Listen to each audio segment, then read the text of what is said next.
राधा वल्लभ श्री हरिवंश। आज हमारे श्रीमद् भागवत का 126वां पाठ है, जिसमें कि विष्णु दूतों द्वारा भागवत धर्म निरूपण और अजामिल का परम धाम गमन। श्री सुखदेव जी कहते हैं, परीक्षित, भगवान के नीति निपुण और धर्म का मर्म जानने वाले पार्षदों ने यमदूतों का यह अभिभाषण सुनकर उनसे इस प्रकार कहा। भगवान के पार्षदों ने कहा, यमदूतों, यह बड़े आश्चर्य की और खेद की बात है कि धर्मों की सभा में अधर्म प्रवेश कर रहा है, क्योंकि यहाँ निरपराध और दंडनीय व्यक्तियों को व्यर्थ ही दंड दिया जाता है। जो प्रजा के रक्षक हैं, शासक हैं, समदर्शी और परोपकारी हैं, यदि वे ही प्रजा के प्रति विषमता और का व्यवहार करने लगें तो फिर प्रजा किसकी शरण लेगी। सत्पुरुष जैसा आचरण करते हैं, साधारण लोग भी वैसा ही करते हैं। वे अपने आचरण के द्वारा जिस कर्म को धर्मानुकूल प्रमाणित कर देते हैं, लोग उसी का अनुकरण करने लगते हैं। साधारण लोग पशुओं के समान धर्म और अधर्म का स्वरूप न जानकर किसी सत्पुरुष पर विश्वास कर लेते हैं और उसकी गोद में सिर रखकर निर्भय और निश्चिंत हो जाते हैं।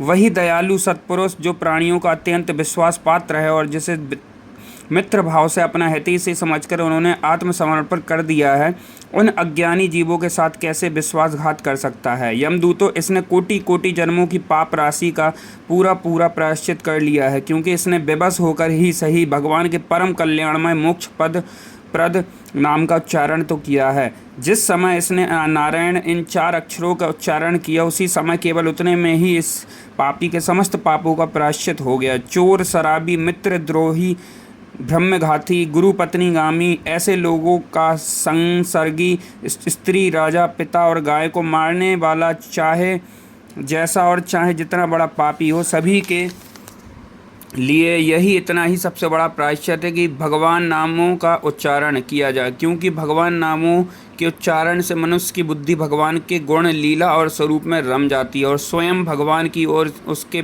प्रति आत्मीय बुद्धि हो जाती है। बड़े बड़े ब्रह्मवादी ऋषियों ने पापों के बहुत से प्रायश्चित, कृच्छ, चंद्रायण आदि व्रत बतलाए हैं, परंतु उन प्रायश्चितों से पापी को वैसी जड़ से शुद्धि नहीं होती जैसे भगवान के नामों से उनसे गुम्फत पदों का उच्चारण करने से होती है, क्योंकि वे नाम पवित्र कीर्ति भगवान के गुणों का ज्ञान कराने वाले हैं। यदि प्रायश्चित करने के बाद भी मन फिर से कुमार्ग में पाप की ओर दौड़े तो वह चरम सीमा का पूरा प्रायश्चित नहीं है। इसलिए तो जो लोग ऐसा प्रायश्चित करना चाहें तो जिसमें पाप कर्मों और वासनाओं की जड़ ही उखड़ जाए, उन्हें भगवान के गुणों का ही गान करना चाहिए, क्योंकि उससे चित्त सर्वथा शुद्ध हो जाता है।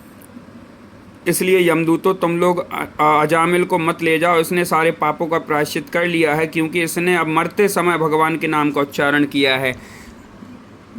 बड़े बड़े महात्मा पुरुष यह बात जानते हैं कि संकेत में, किसी दूसरे अभिप्राय से, परिहास में, तान अलापने में अथवा किसी की अवहेलना करने में भी यदि कोई भगवान के नामों का उच्चारण करता है तो उसके सारे पाप नष्ट हो जाते हैं। जो मनुष्य गिरते समय, पैर फिसलते समय, अंग भंग होते समय, सांप के डसते, आग में जलते और चोट लगते समय भी व्यवस्था से हरि हरि कहकर भगवान के नाम का उच्चारण कर लेता है, वह यम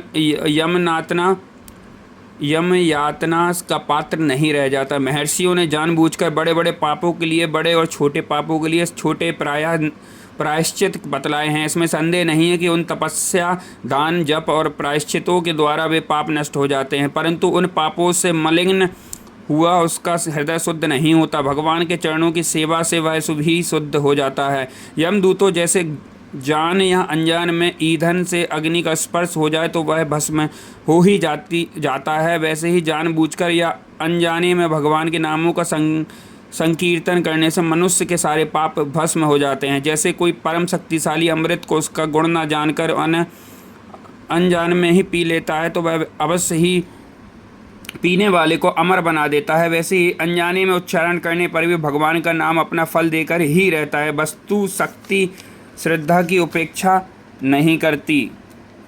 आप लोग इन सब नीचे जो तर्क दिए गए हैं इन सब को भी पढ़ सकते हैं, जो कि बड़े बड़े ऋषि मुनियों ने ही इसको बहुत संक्षेप और शुद्ध हिंदी में बतलाया है। इस तरफ भी है और इस तरफ भी है। आप इसको पॉज करके वीडियो को पढ़ सकते हैं एक बार। एक ये रहा और आगे भी हम आपको पॉज करके बताएंगे। श्री सुखदेव जी कहते हैं, राजन, इस प्रकार भगवान के पार्षदों ने भागवत धर्म का पूरा पूरा निर्णय सुना दिया और अजामिल को यमदूतों के पास से छुड़ाकर मृत्यु से मुख से बचा लिया। प्रिय परीक्षित, पार्षदों की यह बात सुनकर यमदूत यमराज के पास गए, उन्हें यह सारा वृत्तांत ज्यों का त्यों सुना दिया। अजामिल यमदूतों के फंदे से छूटकर निर्भय और स्वस्थ हो गया। उसने भगवान के पार्षदों के दर्शन जनित आनंद में मग्न होकर उन्हें सिर झुकाकर प्रणाम किया। ये रहा, आप इसको पढ़ सकते हैं पॉज करके, और इस पार्ट में भी अवेलेबल है। निष्पाप परीक्षित, भगवान के पार्षदों ने देखा कि अजामिल कुछ कहना चाहता है, तब वे सहसा उसके सामने ही वहीं अंतर ध्यान हो गए। इस अवसर पर अजामिल ने भगवान के पार्षदों से विशुद्ध भागवत धर्म और यमदूतों के मुख से वेदोक्त सगुण प्रवृत्ति विषयक धर्म का श्रवण किया था। सर्व पापहारी भगवान की महिमा सुनने से अजामिल के हृदय में शीघ्र ही भक्ति का उदय हो गया। अब उसे अपने पापों को याद करके बड़ा पश्चाताप होने लगा। अजामिल मन ही मन सोचने लगा, अरे ये कैसा इंद्रियों का दास हूँ। मैंने एक दासी के गर्भ से पुत्र उत्पन्न करके अपना ब्राह्मणत्व नष्ट कर दिया। यह बड़े दुख की बात है। धिक्कार है, मुझे बार बार धिक्कार है। मैं संतों के द्वारा निंदित हूँ, पापात्मा हूँ। मैंने अपने कुल में कलंक का टीका लगा दिया। हाय हाय, मैंने अपनी सती एवं अबोध पत्नी का परित्याग कर दिया और शराब पीने वाली कुल्टा का संसर्ग किया। मैं कितना नीच हूँ।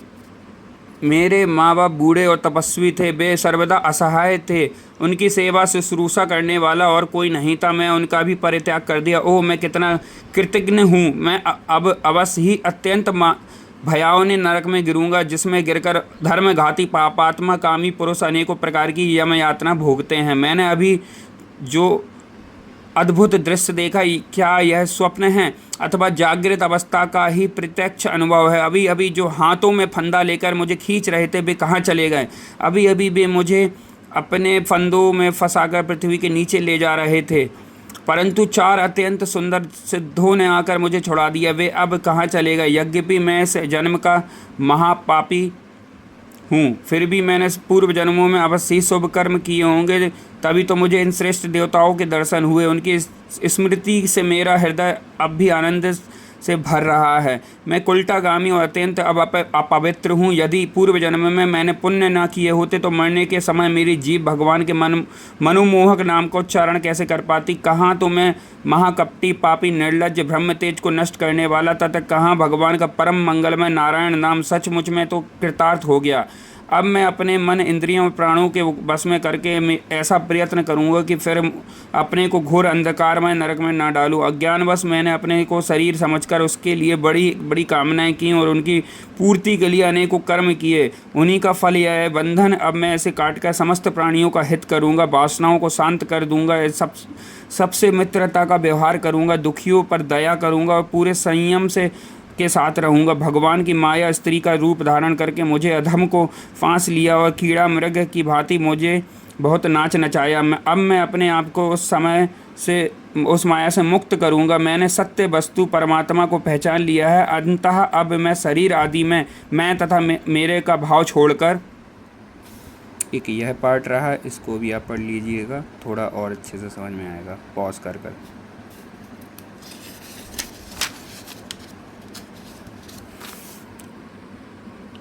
भगवान नाम के कीर्तन आदि से अपने मन को शुद्ध करूंगा और उसे भगवान में लगाऊंगा। श्री सुखदेव जी कहते हैं, परीक्षित, उन भगवान के पार्षद महात्माओं का केवल थोड़ी ही देर के लिए सत्संग हुआ था। इसने में ही अजामिल के चित्त में संसार के प्रति तीव्र वैराग्य हो गया। वे सबके संबंध और मोह को छोड़कर हरिद्वार चले गए। उस देवस्थान में जाकर वे भगवान के मंदिर में आसन में बैठ गए और उन्होंने योग मार्ग का आश्रय लेकर अपनी सारी इंद्रियों को विषयों से हटाकर मन में लीन कर लिया और मन को बुद्धि में मिला दिया। इसके बाद आत्मचिंतन के द्वारा उन्होंने बुद्धि को विषयों से पृथक कर लिया तथा भगवान के धाम अनुभव स्वरूप परम ब्रह्म में जोड़ दिया। इस प्रकार जब अजामिल की बुद्धि तृणमयी प्रकृति से ऊपर उठकर भगवान के स्वरूप में स्थित हो गई, तब उन्होंने देखा कि उनके सामने वे ही 4 पार्षद जिन्हें उन्होंने पहले ही देखा था खड़े हैं। अजामिल ने सिर झुकाकर उन्हें नमस्कार किया। उनका दर्शन पाने के बाद उन्होंने उस तीर्थ स्थान में गंगा के तट पर अपना शरीर त्याग दिया और तत्काल भगवान के पार्षदों का स्वरूप प्राप्त कर लिया।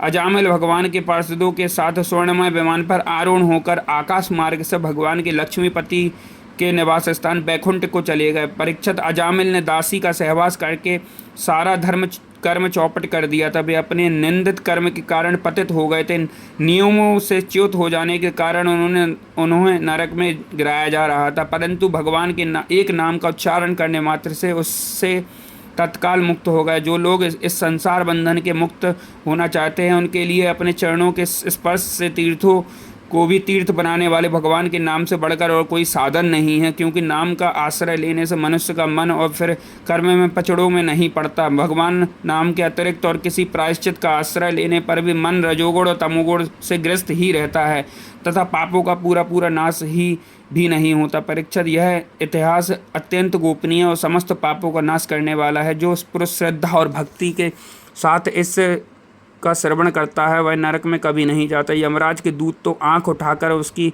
ओर देख भी नहीं सकते। उस पुरुष का जीवन चाहे पापमय है क्यों ना हो, बैकुंठ लोक में उसकी पूजा होती है। परीक्षित, देखो, अजामिल जैसे पापी ने मृत्यु के समय पुत्र के बहाने को भगवान का नाम उच्चारण किया, उसे भी बैकुंठी की प्राप्ति हो गई।